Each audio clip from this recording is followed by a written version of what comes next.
Hello, hello. Thank you so much for showing up this afternoon. I've got a pop quiz for you, and it is, when you think of entrepreneur, who comes to mind? Now, typically, this is the popular image of entrepreneurship in America.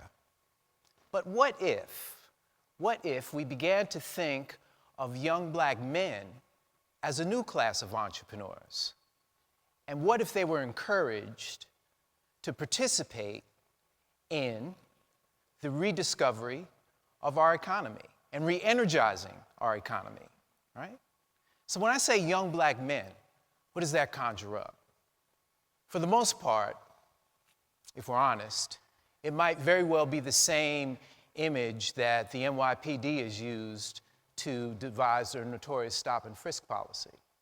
Or it might be the endless stream of local news mugshots, or a street corner with sagging pants and hoodies.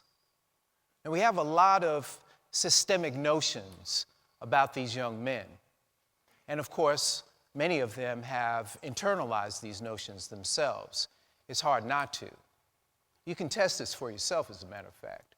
Project Implicit is a virtual laboratory maintained by Harvard, and Project Implicit has an online test that allows us to detect hidden biases. And what Project Implicit demonstrates is that for the most part, we're all fundamentally biased in some way or another. But the degree of bias that whites have of blacks is what I believe gets in the way of us really taking seriously this idea that these young men can actually play a meaningful role as entrepreneurs. Case in point, a friend of mine, not too long ago rather, had gone to a presentation, and the presentation topic was scouring the world for entrepreneurial talent to bring back here to Charlotte.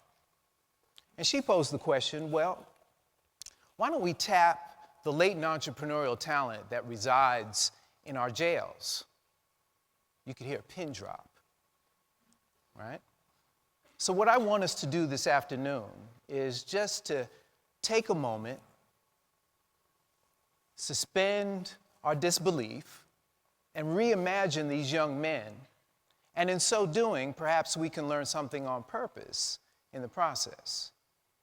Now, reimagining these young men, other than what we've manufactured about them, and more importantly, for them to appreciate what their possibilities might be, requires a shift.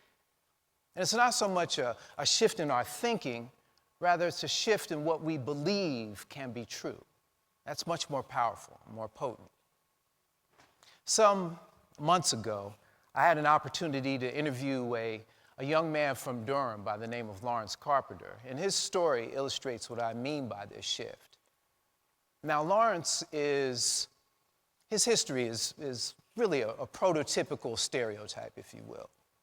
All right, a young African-American male, mother on drugs, so-so education, limited opportunities in a marketplace usually closed to people like him. And for a lot of guys like Lawrence, drug dealing is the only viable economic option that they're presented with, and that's reinforced. And he chose that option. And he said to himself, hey, listen, I've got the guts and the guile and the ingenuity to excel at a trade where many have tried and failed. And he did, big time, until he got caught. Now, the socioeconomic problems facing inner-city America really require a rescue of sorts. And who better to lead the charge than young black men? And this is why I believe this. Because black women, for the most part, have had to take on too much of the burden of their community's woes, entirely too much. And by the way, that's true for women all throughout society, but that's a topic of another TED Talk, all right? But were it not for black women, their community, even with all of its issues, would have long since disintegrated. So it's high time that these young men come to the rescue of their mothers and daughters, sisters, grandmothers, themselves, and each other. Did you know that approximately 45% of black males ages 14 to 25 graduate high school, end up either unemployed, incarcerated, or dead? And the reasons for this are ossified in America.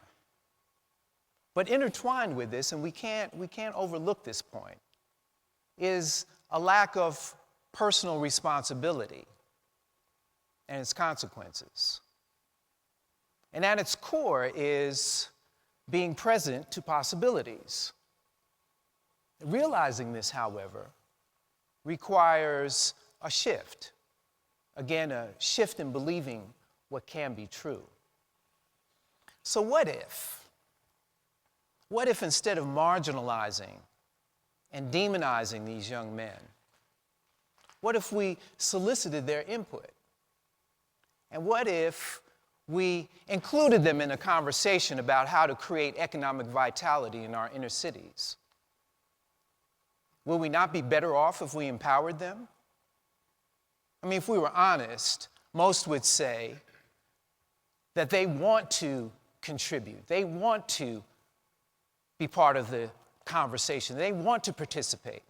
In fact, they want to do something of substance and value and meaning with their lives. And for us to be so swift to warehouse or discard these young men without making use of their talents is a sin of riches that we can ill afford as a country. So what if we reimagine them as a new class of entrepreneurs capable of great things? You know, the average cost of a prisoner here in North Carolina is about $28,000 per year, coupled with a 40% recidivism rate. And this is costing North Carolina taxpayers $1.2 billion per year. And this can be replicated all throughout the country. All right, but the costs of incarceration don't stop at the state coffers. Rather, they sap livelihoods from those affected communities that systematically lose men in their prime. Pew Research points out that when folks return from incarceration, they're likely to work fewer weeks per year, receive lower wages, and bring home much less earnings. And when we see this, the brunt of this is borne disproportionately by mostly young, undereducated men of color. Now, the cost associated with this and the legacy of these costs really amounts to a tremendous drag on our country's economy, especially at a time when we need all hands on deck and shoulders to the plow, right? As our president alluded to the other day.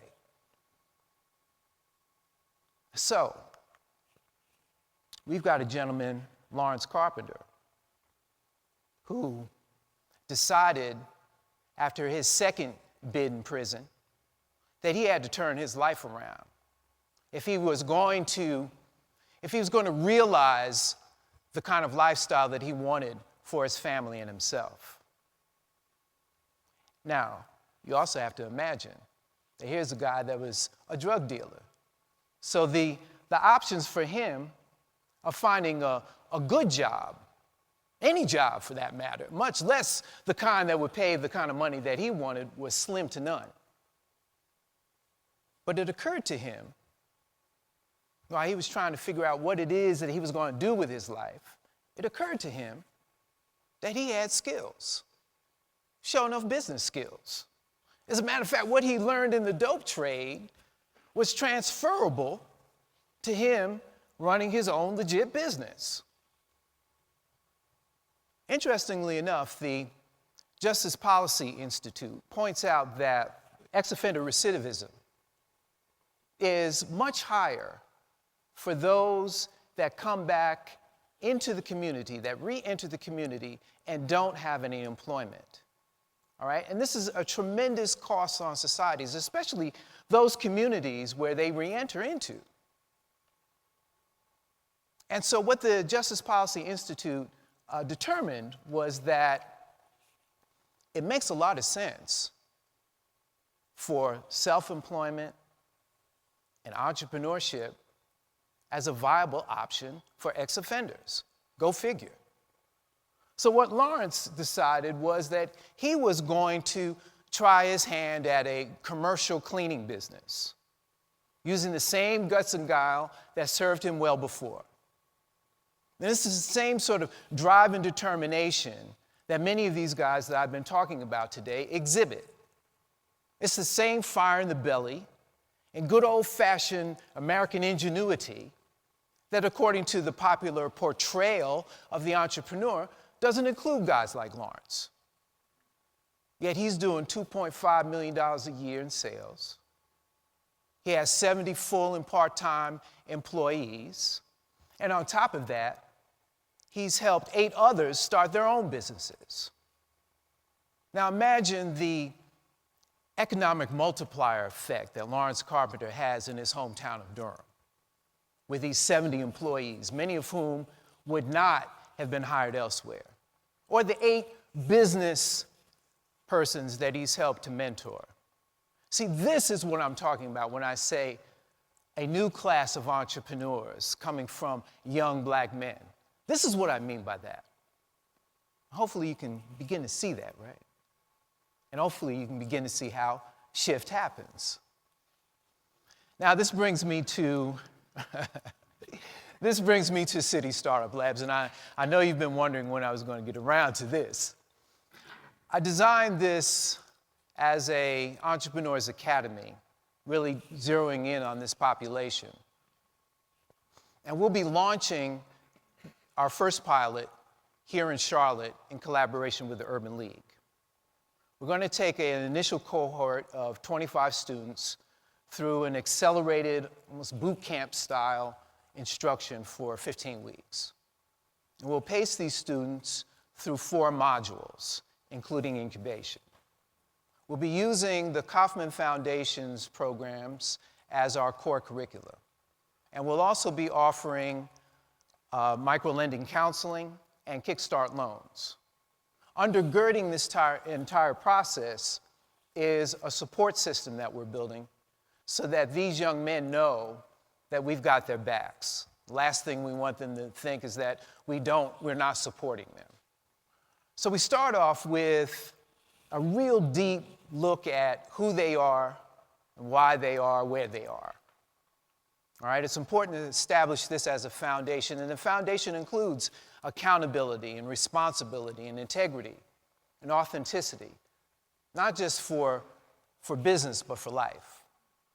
From there, we'll look at the entrepreneurial mindset and what some of the rigors and the challenges and the hurdles that they themselves are going to have to meet and overcome in running their own businesses. And we'll be using what I like to call the Booker T. Washington principle. That's casting your buckets down where you are. And what I mean by that is that you really can leverage what you have. You don't need a lot of resources in order to create and run a sustainable business. And we'll show them how to do that. And we'll also show them that this venture that they're about to undertake is more than a notion. All right? From there, we'll roll up our sleeves and immerse them into the fundaments of how to plan and run and sustain a startup in their venture. Now, we have no illusions. We're not looking to pop out junior MBAs at the end of this process, all right? But what we want to give these young men is the opportunity to reimagine themselves as productive businessmen who are eager to learn and make a difference. Now, Lawrence Carpenter, he's no longer up there, but Lawrence Carpenter didn't have the benefit of someone showing him how to run a business. He told me he had to fall down and get back up and fall down and get back up, fall down and get back up. But we want to give our students the benefit of best practices so they don't have to reinvent the wheel. And we know that they're going to encounter a lot of challenges that will surely test them, but probably no more so than they've been tested already in life. All right? So fundamentally, the bottom line here is that we want to empower these young men so that they can become a new class of entrepreneurs starting right here in Charlotte. Thank you.